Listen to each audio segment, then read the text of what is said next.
আসসালামু আলাইকুম। ফজরের নামাজের পর আজকে আমরা ভাবলাম যে একটু ভালো কাজ করি, যার জন্য আমরা নিজেদের জন্য নাস্তা কিনলাম এবং সেম নাস্তা একজন প্রবাসীকে নাস্তা গিফট করব, যে পরিচ্ছন্ন কর্মী এখানকার। এবং আমরা যে নাস্তা কিনছি তার জন্য সেম নাস্তা নিয়ে নিলাম বাকালা থেকে। এখন আমরা যাব তাকে এটা দেওয়ার জন্য। তো চলেন যাওয়া যাক।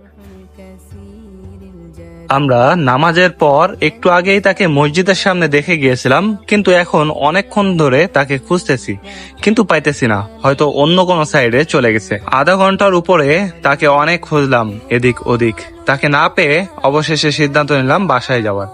এবং বাসায় যাওয়ার পথে একদম আমার বাসার সামনেই দেখতে পেলাম তাকে। আসসালামু আলাইকুম। আপনার জন্য কিনলাম, কিনে গেছি, পরে দেখে আপনি নাই, পরে পার্কে দেখে গেলাম, ওদিকেও আপনি নাই, পরে ঘুরে আবার এটা আমাদের বাসা, এখানে যাবো তো দেখি আপনি। এটা আপনার রিজিকেই ছিল, তাই আপনার সাথে দেখা হয়ে গেল। যাই হোক, ভালো থাকবেন, আবার দেখা হবে ইনশাআল্লাহ। আপনারাও যারা ভিডিওটি দেখছেন অসংখ্য ধন্যবাদ। দেখা হবে পরবর্তী ভিডিওতে। আল্লাহ হাফেজ।